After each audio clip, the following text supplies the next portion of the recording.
llevaba al profeta Elías cuando lo buscaba en distintas cosas al Señor, ¿no? Lo buscaba como en cosas esplendorosas. Y sin embargo el Señor se le apareció en un silbo delicado y apacible. Y esa palabra nos lleva a que a veces lo buscamos como de determinada manera y en determinadas cosas. Y a veces decimos, bueno, hoy van a celebrar el Día del Niño, hoy va a ser distinto el culto, ¿no? Sí es distinto, pero ustedes no sé si se dieron cuenta cómo el Señor en medio de la alegría, en medio de la celebración, en medio del festejo empezó a preparar nuestros corazones. Amén. Y por supuesto que Él iba a estar presente porque hoy celebrábamos a sus preferidos. ¿Sí? Hoy celebrábamos aquello que para el Señor es un tesoro y que es la niñez, es la infancia. Amén. Yo siempre digo que el Señor proféticamente, Él se adelantaba a todos los tiempos, porque muchas de las teorías que hoy se sostienen en la psicología, que tienen que ver con este cuidado de la infancia, de cuidar el psiquismo, de cuidar sus mentes, sus corazones, en la niñez el Señor ya lo sabía de antes. Ya Él era pionero en todas esas cosas. Por eso decía, dejen que lleguen a mí. Él sabía, porque es una etapa fundamental. Amén, fundamental. Y como nos pasa muchas veces cuando llegan algunos festejos, algunas celebraciones, nos pasa que no solo festejamos a nuestros niños, a nuestro contexto, sobrinos, hijos, nietos, sino que indudablemente resignificamos lo propio. ¿Sí? Resignificamos nuestras propias infancias. Nos pasa eso. Me impactaba mucho esto que rescató Martín, que es parte de la teología también. Y decía, nosotros soñamos, a veces decimos, bueno, quiero ser bombero, quiero ser médico. Generalmente cuando somos chicos nos gusta todo aquello que parece que tiene mucha carga de heroísmo, ¿no? De cosas así trascendentales. Y miren a qué lugar nos llevaba Martín. ¿Qué habrá pensado él cuando era niño? ¿Qué quería hacer? Quería ser reciclador. No, eso es el papá, dice. Ese es el papá. Reciclador. Ese era el papá. Ahora estamos hablando de Jesús. Pero qué importante es porque el que hoy salvó al mundo también fue un niño, con esas espontaneidades. Y yo quiero traerles hoy una historia de Jesús portándose mal. Claro, no vamos a decir cosas de Jesús malas. Pero Jesús se portó mal un día. Hizo algo que no tenía que hacer. Y yo quiero compartirlo con ustedes. ¿Sabían ustedes que Jesús se portó mal? Muy bien, algunos sabían de los niños. O sea que si Él se porta mal, como nuestros papás no nos van a perdonar a nosotros, ¿verdad? Yo les invito a buscar en Lucas.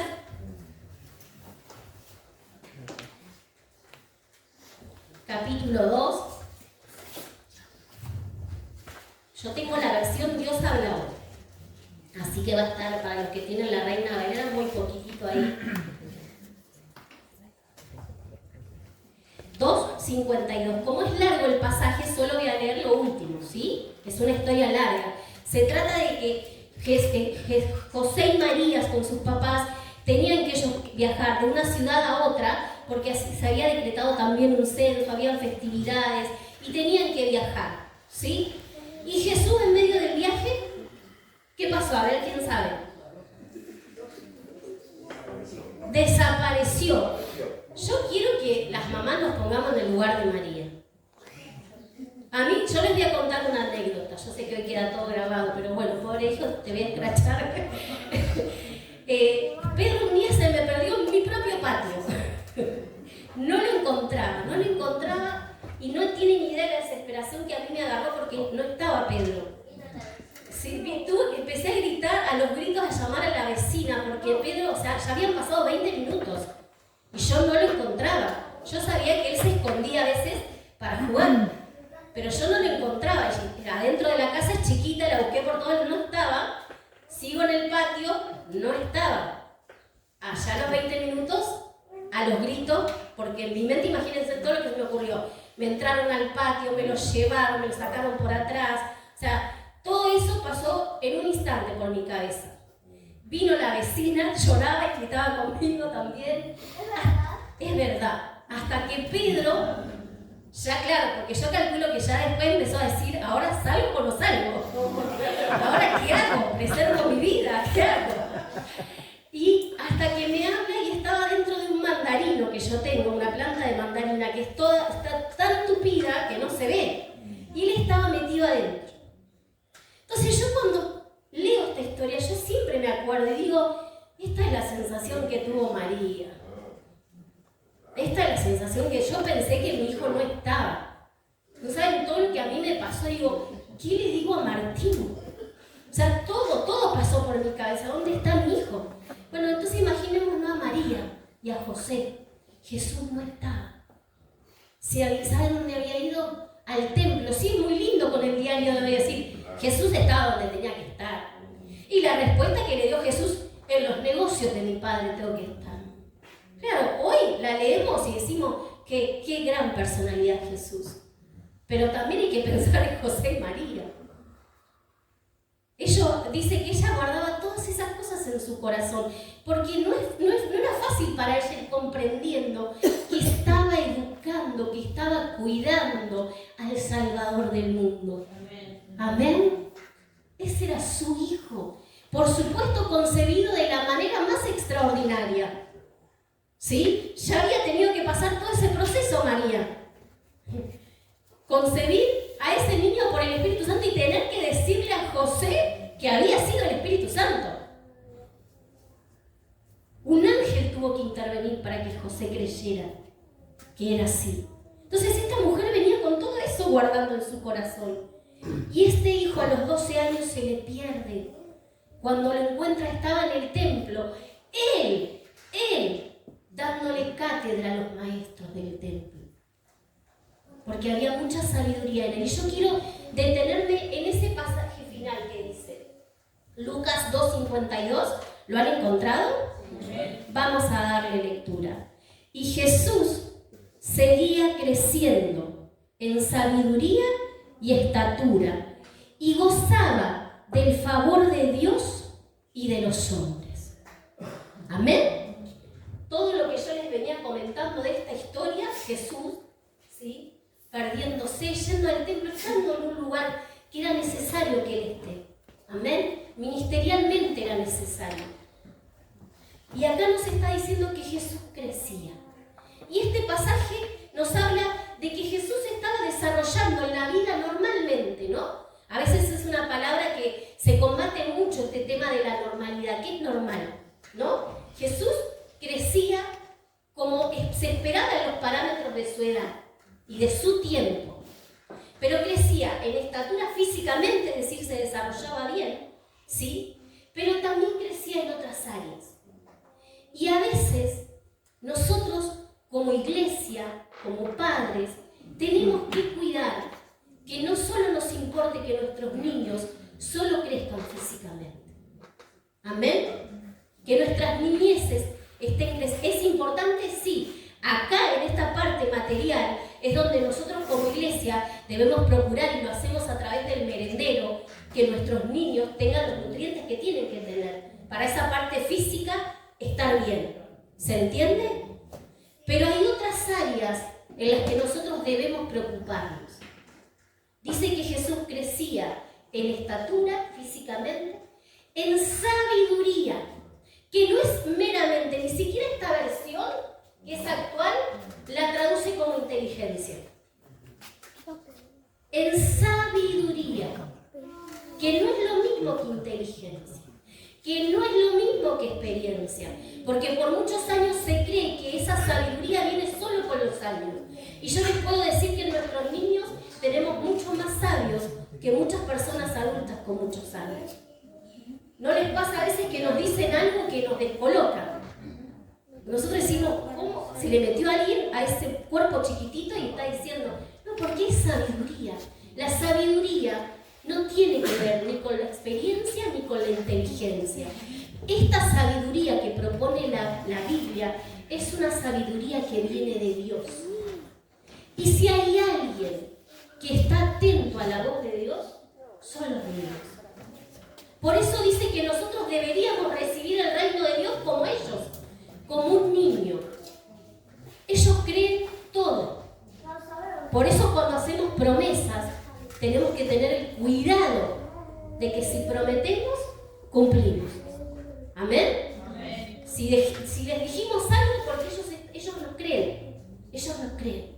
¿Amén? Entonces, ellos le creen a Dios. Ellos, si nosotros le decimos, Dios está con vos todos los días, ellos creen. Si nosotros le decimos que la oración es el lugar donde yo hablo con Dios, Dios me escucha, me acompaña y está atento a mis necesidades, ellos creen. Amén. Ahora, siempre nosotros tenemos que estar evaluando como iglesia, como familias en la fe, ¿cómo estamos haciendo para que crezcan en sabiduría? ¿Qué les proporcionamos? ¿Qué hacemos para que ellos crezcan en sabiduría? Porque eso no es solamente la tarea de la escuela bíblica. Es la tarea de la familia, es la tarea de la iglesia. Este encuentro hoy es hermoso porque toda la iglesia pensó qué les gustaría a ustedes. Todo, desde la chocolatada, cada detalle. Entonces, tenemos que ser una iglesia que quiere que sus niños, sus adolescentes, sus jóvenes crezcan también en sabiduría. Y esa sabiduría se alcanza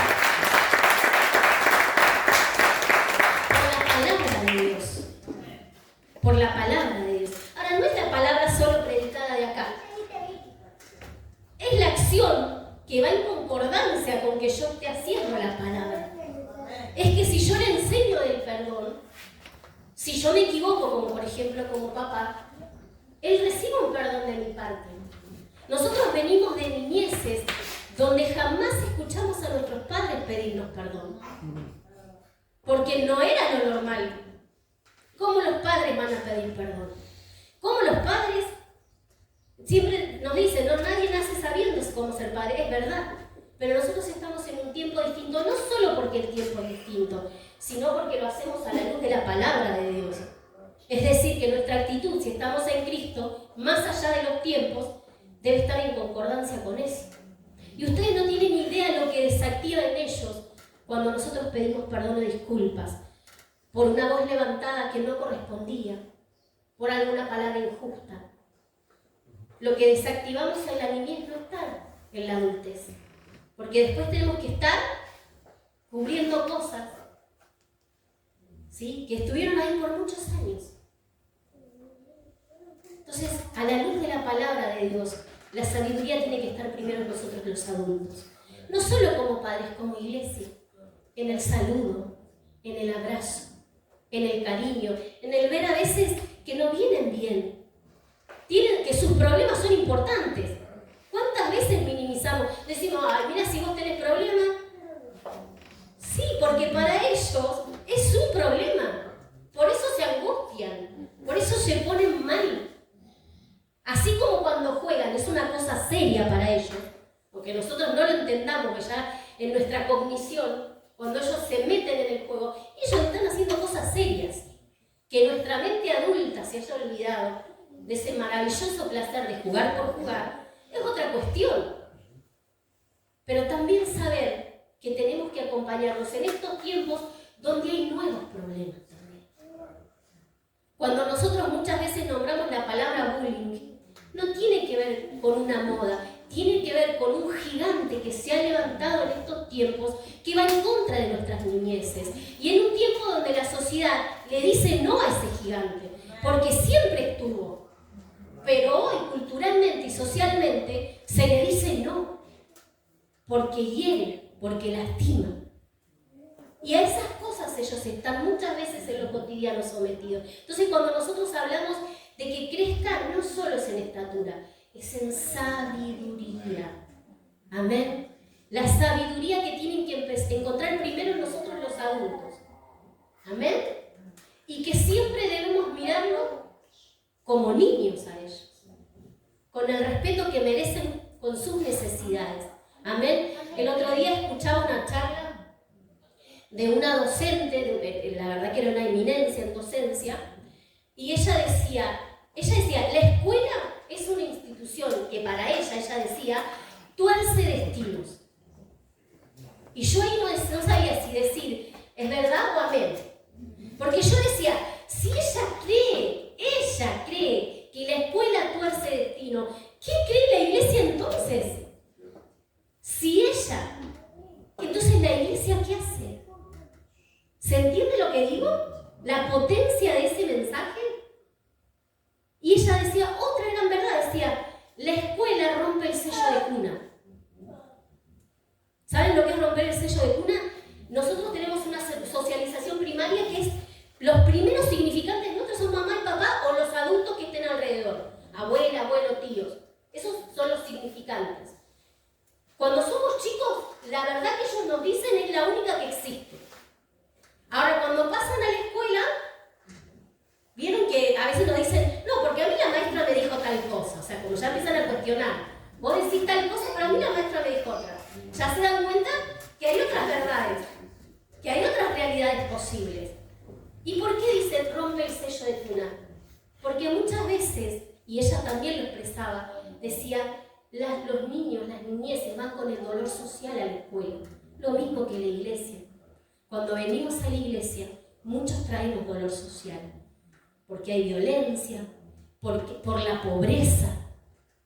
¿Se entiende? Entonces, si una persona que hace teoría para la educación cree en estas verdades, ¿cuánto más nosotros que tenemos la palabra que dice que es viva, eficaz? Amén. Palabra que transforma, palabra que rompe cadenas, muchas veces de estructuras, muchas veces de fracasos, muchas veces de cosas que traemos. Si esta palabra la tenemos y somos portadores de ella, ¿cuánto más nosotros como iglesia? Por eso es importante ser sabios en estos tiempos. Ellos van a crecer en sabiduría siempre y cuando nosotros los formemos en esa sabiduría. Entonces esto es doble. O sea, si yo quiero, porque ellos son nuestros, saben que ellos nos van a cuidar cuando nosotros seamos grandes, ¿no? Ellos nos van a cuidar. Entonces, no solo en nuestros hogares, como iglesia, Entonces, si yo quiero que el día de mañana me reconozcan como una persona de la tercera edad, merecedora de respeto, yo debo respetar sus niñeces en la actualidad. ¿Amén? Con todo lo que implica la palabra respeto. ¿Sí? Y dice que también crecía en gracia, pero doblemente también. En gracia, para con Dios y para con los hombres. Vieron que muchas veces decimos, mientras Dios sepa lo que yo haga, mientras a Dios le agrada el resto, decimos, y nos olvidamos del resto. O sea, no hay resto, es doble. Por eso el gran mandamiento es de esa manera. Es, ama a tu Dios, ama a tu prójimo como a ti mismo. ¿Sí? Entonces crecía en gracia para con Dios y para con los hombres. Miren si no tenemos un desafío en este tiempo de tanta dificultad con nuestras niñeces. Amén. Que crezcan en gracia de Dios, pero también en favor con su propia generación, con sus contemporáneos. Amén. Que aún en ellos puedan ver que son diferentes, pero no porque nosotros les decimos, no, vos tenés que hacer esto porque sos cristiano. No, vos tenés que portarte así porque, ¿se acuerdan de un coro muy antiguo? Decía, cuidadito tus piecitos donde van, tus ojitos lo que miran, tu mano, así, para que Diosito no se enoje de nada, ¿sí? Sino que le enseñemos del amor de Dios. Que ellos muchas veces estamos preocupados porque se les enseña tal cosa en la escuela. Nosotros tenemos que preocuparnos porque ellos tengan al Espíritu Santo, que es quien les va a hacer sentir cuál es la verdad, qué es la verdad, qué está bien y qué está mal. Nosotros debemos procurar niñeces, juventudes y adolescencias llenas del poder de Dios, llenas de su Espíritu Santo, para que Él les muestre la verdad. Muchas veces queremos hacer cosas que no son nuestras, sino del Espíritu Santo. Por eso nos levantamos y le encomendamos a nuestros niños, a nuestra familia. Señor, hoy te los encomiendo, porque por nuestra fuerza no podemos hacer nada. Quisiéramos estar en todos lados como madres, como padres, cuidándolo de todo, Sí, pero no podemos. Y es ahí donde descansamos en Dios, de que Él nos cuida. Y yo quería compartir esta palabra con ustedes y también con nuestros niños, que puedan crecer como Jesús crecía. Amén. Que puedan crecer en estatura, en sabiduría y en gracia de Dios. Amén. En gracia, en carisma. Amén. En todo lo que es de Dios. Pero también no podemos dejar de hacer nuestra parte de qué es lo que nos toca a nosotros. Amén. Por sobre todas las cosas, hermanos, que siempre estemos llenos de amor.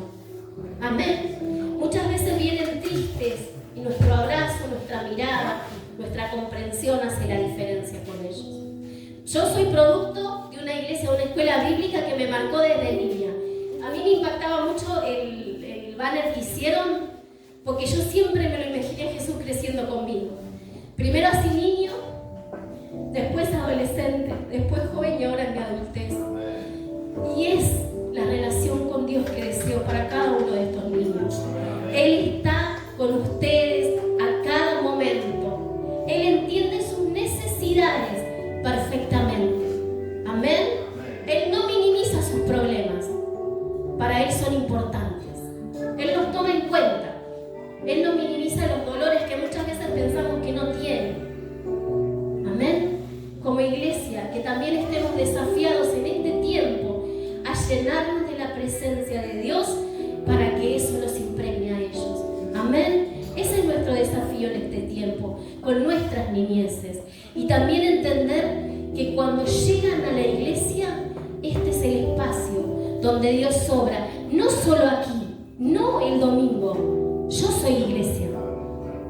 Hay gente que no viene al culto, pero llega a la iglesia cuando se encuentra con cada uno de nosotros. O no somos iglesia. Amén. Cuando uno empieza a cambiar esa mentalidad, entonces el mundo empieza a cambiar. Por lo menos el nuestro, por lo menos nuestra visión. Y para finalizar, nosotros queremos orar por nuestros niños. Amén. Queremos bendecirlos. El pastor va a estar orando por ellos. Y también decirles a cada uno de ustedes, los adultos, nosotros los adultos, que si también hay cosas que tenemos que sanar, también es tiempo oportuno. Amén.